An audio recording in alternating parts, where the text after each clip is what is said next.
Saul and Battery, hosted by Mel and Kelly. And Mike. And Sean. Forget what you know.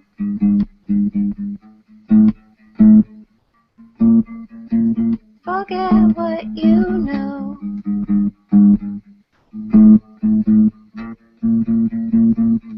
Saul and Battery.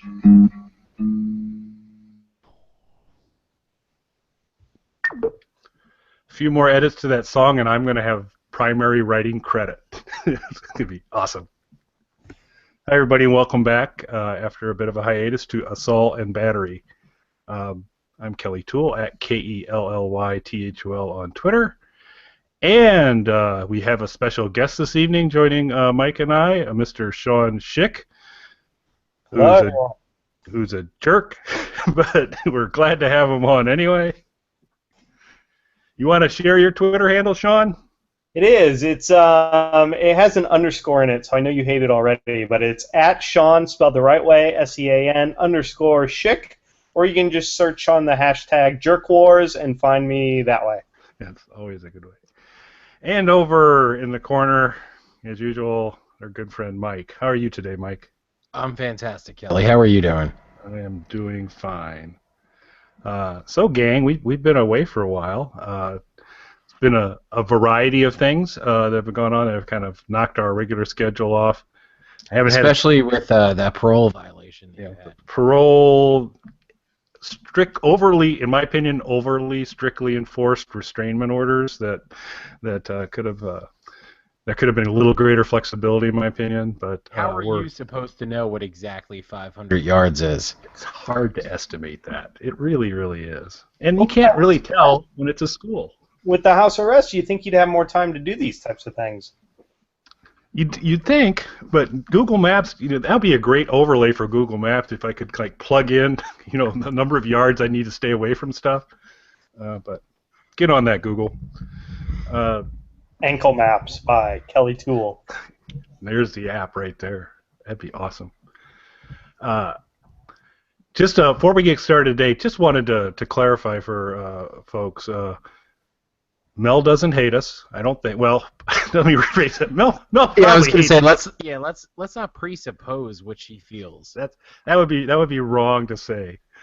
We are all one still big happy Saul and Battery family, but there have been kind of all sorts of different things going off, varying from life itself to internet issues and all types of things. So we've all been kind of wrestling for some availability stuff, and so kind of at this point in time right now, it's tougher for Mel to join. So we're gonna carry on, and if the stars align right, she's gonna certainly be back, and we're gonna be glad to have her back. But we thought we'd kind of continue to knock a few off, and since Mike and I have done so well without her supervision, that we figured, what the heck.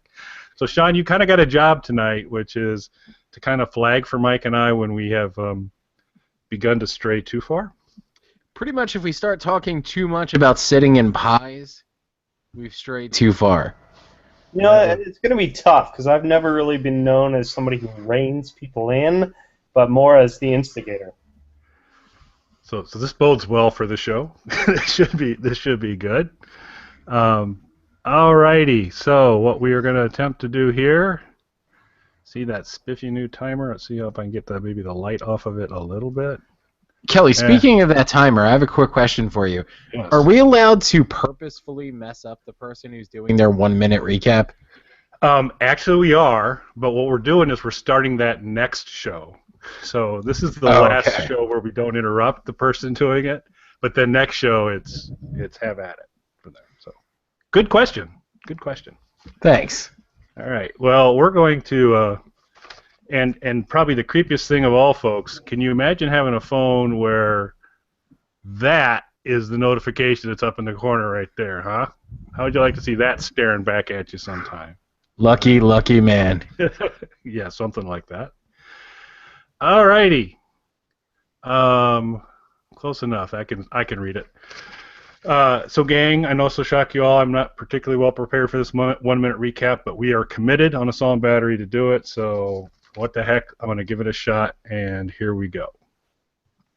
And it's going. Okay, it opens up with Mike slowly coming into his house. He's really walking slow, grabs a bag of frozen carrots, and we cuts back to eventually see he is messed up. And that's the end of the cold open. Act 1, we've got the partners very unhappy with Jimmy about his commercial, but they give him a second chance. Not so good for Kim because she's getting Red Right Act by H&M. Then we cut to Nacho. They're sizing up Tuco's place. Nacho wants Mike to take Tuco out because he gets crazy when he's on drugs, and offers him 50 grand. Then later, Jimmy goes to H&M and late. He says he's looking for Chuck's ink blotter. He talks to Kim. She is ticked at him. Then we cut back to our favorite gun dealer who's looking to sell Mike some guns, but Mike passes on him. So finally, we cut back to Chuck's house. Chuck wakes up, and Jimmy thinks that Howard's punishing Kim, and Chuck didn't know what Kim didn't know. Jimmy offers to quit and says, "Roll around in the dirt with me." Wants him to extort. He won't do it. And then Mike tells him, Nacho, it's a no-go. And I'm way over a minute, but I want to keep going. Mike tells Nacho it's a no-go. And but he just needs Tuco to go away. And then we cut to this awesome scene where we get to see Crazy 8 again. Tuco does the lie detector. Mike tricks Tuco into a fight. The cops come, and Tuco gets put into jail. 118. Well, I tried. That was actually a pretty valiant effort, given the fact that you spoke your way through it. Yep. Mel did. I still think Mike has done a fine job on his. Mel was outstanding on hers. So yeah, Mel's was great. Mine was pretty good too. Not to pat myself on the back too hard. Yours was good. Alrighty. So this episode was called Gloves Off. And what we typically do... Well, before we begin with that, Sean, you were sharing a story with me that I thought was super cool. If you could maybe share with Mike and the listening audience around your viewing of Saul and other shows. Yeah, so we were not on the, I would say, early adopters of Breaking Bad. And so my wife and I have been going back and watching that. And so Better Call Saul Season 1, there was a lot of little hidden Easter eggs that you guys were talking about that I just had no idea. And then in between kind of the break, we caught up on Season 1 and Season 2 of Breaking Bad and just started off into Season 3. So there's so many things that made more sense now of going back and kind of rewatching some of Better Call Saul. And even now, like, we're in probably, I would say, Episode 4 of Season 3 of Breaking Bad. And there is a lot of intersections of really starting at this episode and then the next 2 episodes of Better Call Saul where the timelines are almost like intersected, where Tuco, his uncle, and the cousins start showing up in Better Call Saul, and Mike's got a little bit more airtime in Breaking Bad, and you start to see all these little interwoven things. And I totally just happened to stumble upon this, but the way that we're watching these 2 timelines unfold are really close to different plot lines really intersecting each other. So it's been really cool. It's also been a little bit confusing, and it probably makes more sense to talk about some of this in a couple episodes later of Better Call Saul. But there's things that start happening where you start to see, like, toe tips on boots all of a sudden, and you're like, okay, where did I just see those? Like yesterday, was it still Better Call Saul? Was it Breaking Bad? And so you kind of got to kind of go back and look back in your recent viewing history to figure out where these really characters are. But like knowing how far apart they are in real time of when the writers actually wrote this, they've done an amazing job at referring back to different timelines. So it's really cool to see. And I think because of the fact that Breaking Bad is so fresh in my mind now, that some of the stuff that's in Better Call Saul is just really, really standing out. Cool. And based on your viewing, then, so Crazy 8 was in this episode, and in his father's furniture store work shirt. Yes. I think when you put those 2 things together, like it's really interesting because in Breaking Bad, Tuco's uncle's in the wheelchair, right? And then in Better Call Saul, he's still up and like not impaired whatsoever. So there's like this big mystery hanging overhead of what what happened. And so I don't know. It's making both timelines much more exciting to go down. So will you stop watching when the season ends and just wait till the next Saul season starts? No, no. I think I'll use it to even catch up more on the last 2 seasons of Breaking Bad. Plus, I have no patience whatsoever, so for me to stop and actually wait is near impossible.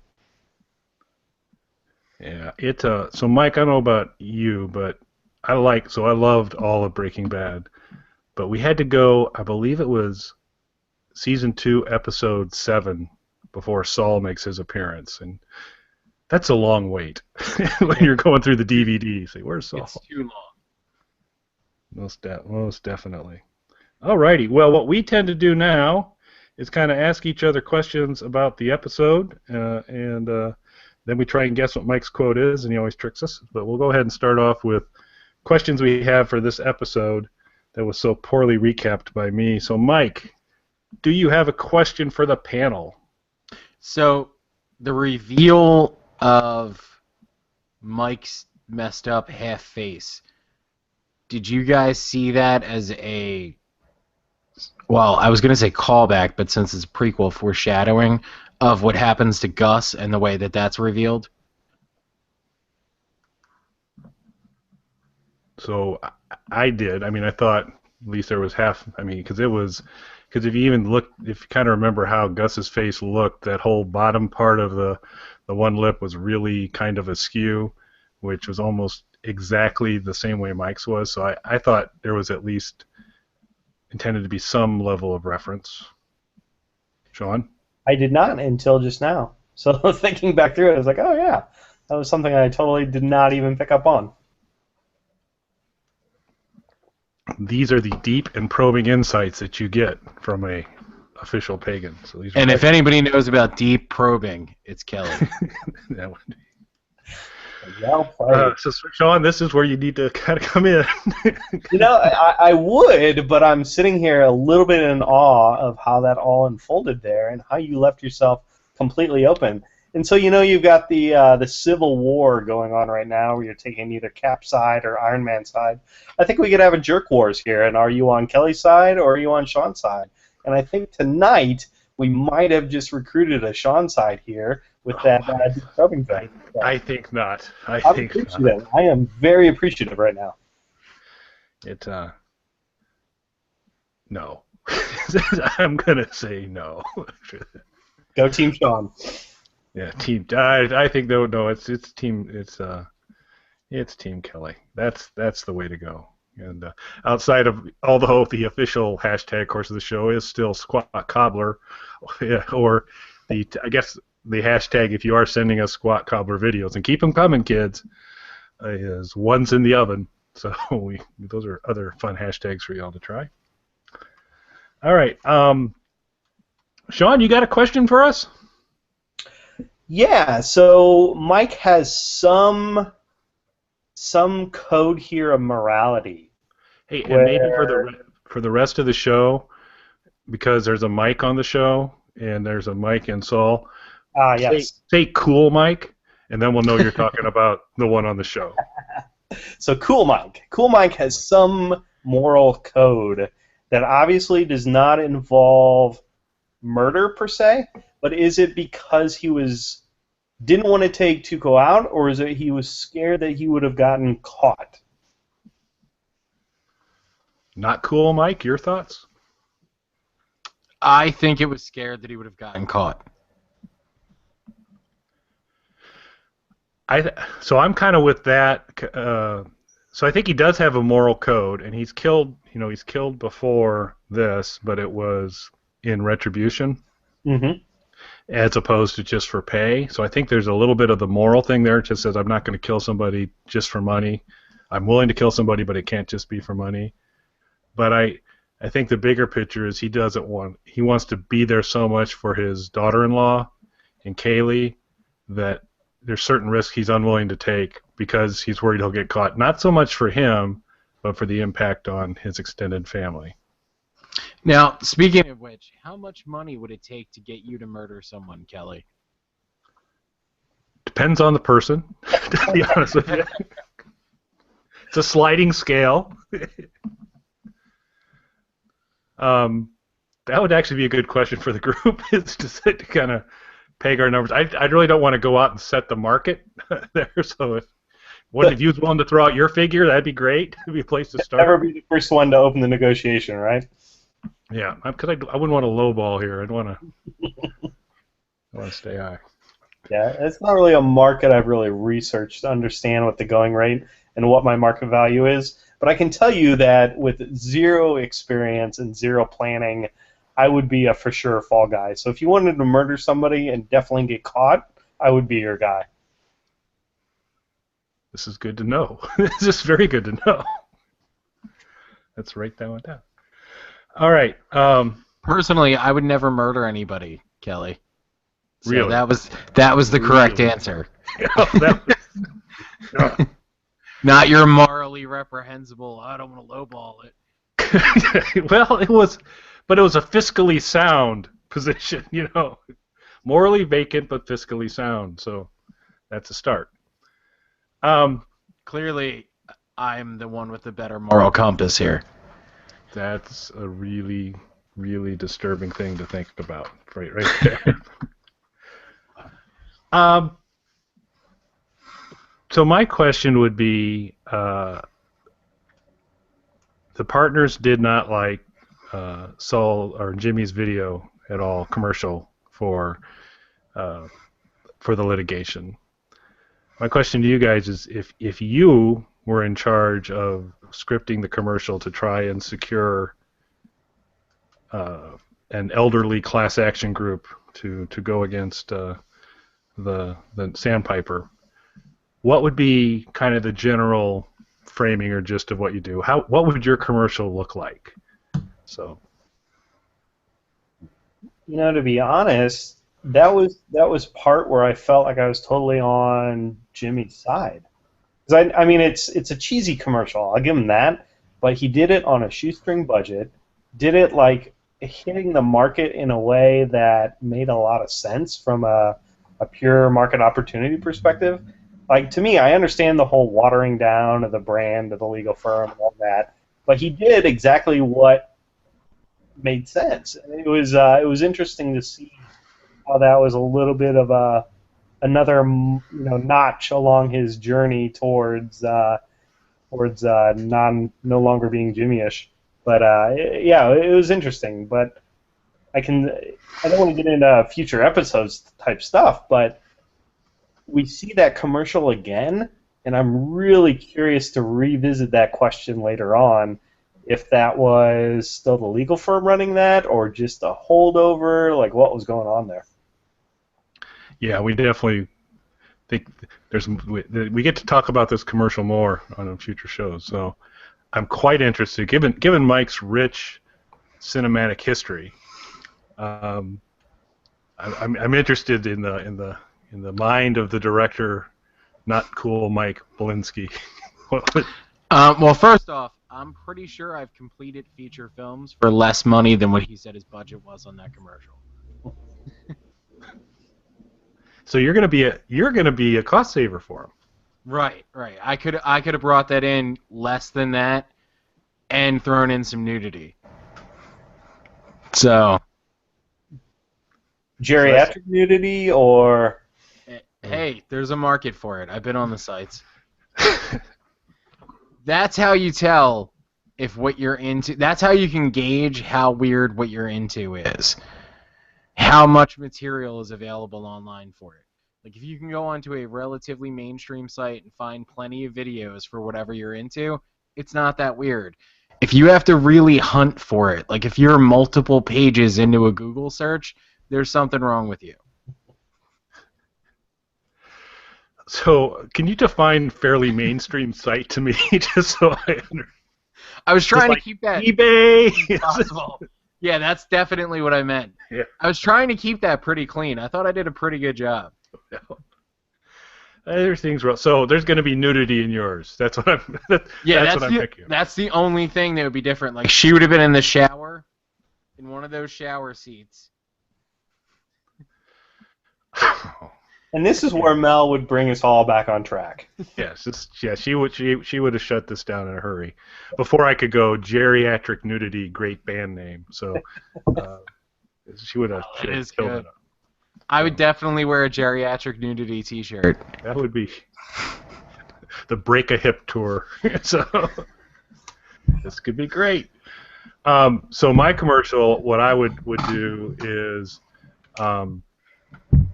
I'd also, as Jimmy did, shoot it in black and white, but I'd be interviewing the members of Gore, and having their talking about the impact of their parents' poor treatment in Sandpiper, and I would just go kind of from, musician to musician from there, and just have them talk about how it's changed their lives. How would you not know immediately Alice Cooper? Because Alice's parents have probably been gone for a very, very long time. He's a little... I'm going to say you don't need Alice's parents, just Alice's treatment in his own retirement home. And this is why you're a jerk. You cannot pick on National Treasure Alice Cooper. I can't. You're pretty far up on the enemy of the state. You're already on the top tier. There's really only one place for you to go on that, but we'll have none of that. All right. Those are all good, insightful questions, so that was cool. Well, I will say Jimmy got 2 strikes for his, right? I think both of your versions of the videos would have been immediate 3 strikes. Yes, I feel like that's a pretty fair assessment. That's good. So Myrna's out there, and she's saying that she's never seen Breaking Bad. Is it as good as Better Call Saul? So that'll be an interesting compare and contrast. So Mike, with the full catalog viewed of Breaking Bad and Saul pretty much up to date, what would you tell Myrna about comparing the two shows? So personally, I would say that Breaking Bad is better, but I'm basing that off a much larger body of work than we have thus far of Saul. And Sean, so you're partially through Breaking Bad. Yeah, I think they're both. So if you like shows that go heavy into character development, I think if you like Better Call Saul, you're going to like Breaking Bad. I would say that me personally, the first half of season 1 of Better Call Saul was a little bit of a struggle to get into, just because the early version of Jimmy was so cringeworthy that it just kind of made going to the next episode just a little bit tough. It was like, oh, you're covering one eye, peeking through it, watching him go through all his struggles, and I didn't have that with Breaking Bad. So Breaking Bad was interesting in a very different way. So it was a good guy, Breaking Bad. Saul, Better Call Saul, it's like he's a kind of a bad guy, but trying to break good, but then just gets beaten down on his journey to do that. Yeah, and I mean, it gets really tough because I think they're both great, so it's like, which one is greater than the other? I mean, it is a really difficult choice. It's like choosing between my children or Tupac and Biggie. One of those big moral dilemmas. Or one of those mainstream sites, if they're like a lot of categories, going between there, trying to select. I was going to say Alice Cooper versus Gore, but that's probably not gonna fly, is it? No, They're not even close. Nope. Yeah, I would definitely say if you're enjoying Better Call Saul, you're going to love Breaking Bad, and you're going to enjoy Better Call Saul more because you're going to kind of get some of these kind of neat moments that you don't absolutely have to watch Better Call Saul, but it makes it a little more enjoyable. I mean, Tuco popping his head out, if you've never watched Breaking Bad, it's like, uh-oh, that guy looks like trouble. But if you've watched Breaking Bad, you're like, that's Tuco. This is bad. This is very bad. And props to Raymond Cruz for Tuco's character portrayal is just awesome. I love that character. It's It's great. I went back and looked at his IMDb page on how many roles he's played over the years. It's like the first one I remember him in, he played a sniper in, I think it was Clear and Present Danger, where he's like crawling through the grass and he just pops up and surprises everyone. And like I still remembered him from that, and that was probably, I don't know, 15 years ago. But then to go back and look at everything he's been in since then, it's pretty funny. Well, he's on one of the procedural criminal shows. With Julie Kettleman. With Mrs. Kettleman, right? Yes, Julianne Emery, Yeah. Betsy Kettleman. Yeah, she's guest hosting or guest. She's on that right now. And so we got Betsy Kettleman and Tuco together in a procedural, and they're both on the right side of the law in that one. So that's a head scratcher. Yeah, I have a hard time seeing him as a cop because I keep waiting to go Tuco on me because it's just he will always be Tuco to me. But he could pull out the lie detector, though. That would still work. Yeah. Great interrogation tactic. So would the lie detector work on you, Mike? I don't think so. I would fold like a pup tent. Oh, I'm lying. I'm sorry. You would just do a sideball glance at me, and I'd fold. It'd be like one slightly raised eyebrow, and I'd be on the ground quivering. Yeah, there'd probably be bruises raised immediately, even before there were real bruises raised. Now, here's the real question. If you guys could do meth with any character from Better Call Saul or Breaking Bad, who would it be? So Mel, I'm channeling Mel. Mel would like this question. Oh, she would. Okay. If I know Mel as well as I think I do.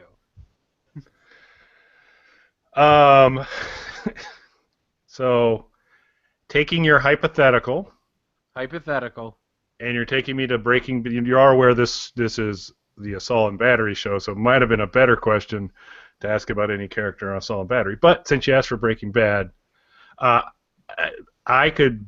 Badger seems like a guy that I could just spend hours with, and Doing meth? be endlessly entertained. See, So I'm not going to say that because it turns into a ringtone. I'm not going to say it. Basically, so what Kelly Toole just said is he could spend hours doing meth and be endlessly entertained. He never said all those words. He said all those words in the course of an hour. We just put them together. That's right. I would say what I didn't say, but then I would have said it, and then he would be splicing it all together, so I'm not going to say it. That makes sense? So, Sean, care to field Mike's question? Does it has to be a single character, single person? Wait, you have more than one? I think getting them all in a room together would be interesting. Both casts just completely opened up would be interesting. I think if I had to pick one,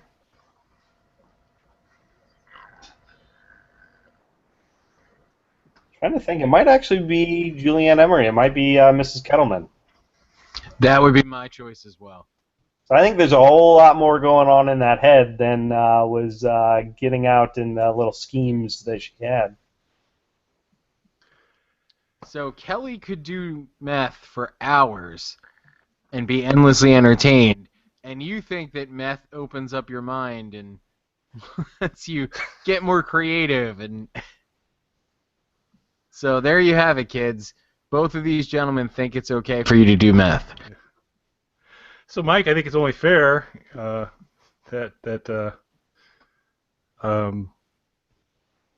who would you change your usual meth smoking rotation from to? Who would you incorporate into your current meth smoking? If you're going to mix it up a little bit. Well, obviously, well, first off, I would never do meth. Let me just state that, because that's illegal, and drugs are bad. So I would never do meth. But Mrs. Kettleman does seem like the way to go, because I'm an old school kettlehead. Cannot argue. Cannot argue with that. Under You know, drugs. there's some crazy shit going on there. So, But not in the same way, like, I would never do meth with Tuco because I don't want to get killed. That's like, good. I feel like with Mrs. Kettleman, you're going to have a wild, crazy night, but you'll still be alive to tell your friends about it the next night. You know what I wouldn't do, though, is I would not do meth around this little kitty. That's her second appearance in the show since she decided to be down here harassing me. That's a great disclaimer. Kelly Toole won't do meth with kittens. That's a long... Here's another morally safe question. Oh, How right. much money would it take for you to voluntarily get beat up by Tuco? To take the same beating that Cool Mike took? So I don't have the greatest insurance, so I'm not sure that 25 grand would have actually covered my medical bills. So I definitely would have needed more than that, personally. What about you, Kelly? I'm a barrier of entry, 50K barrier of entry, particularly with the, is that all you got? Like, get the bonus punch in the face at the end? It's like, God. I'm a 50K minimum from there, and I don't think I could do it. Where's your... My barrier or my bar would be like early retirement. Like, we're talking maybe $1 million to knowingly take that brutal of a beating. And let's be honest, he had no idea if he was going to even make it through. Now, Kelly, I assume you've been in a few bar fights, right? Not this week. You saw how he just talked to his cat, right? That's right. That guy has definitely been in bar fights. Yeah. Nice cat. And it kind of things roll out from there. Yes, Mike. Hypothetically, sure.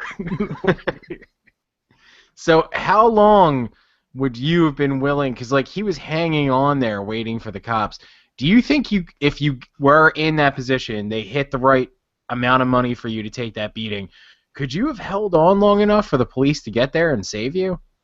No, absolutely not. I'd have been a whimpering pile of pulp about Punch 2 from Tuco. I would have tried, but I would have failed. So, Mike's a bad, bad man. And that's not Cool Mike I'm talking about. That's our Mike. So we can go to favorite. And actually, this is tough because this was an episode that there was not.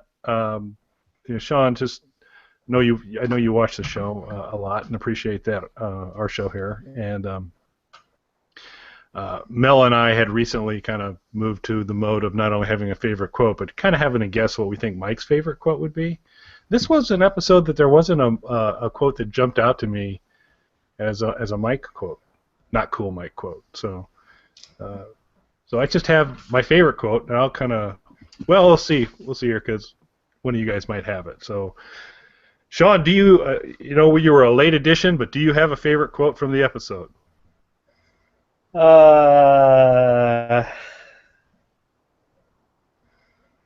have to think about that. Okay.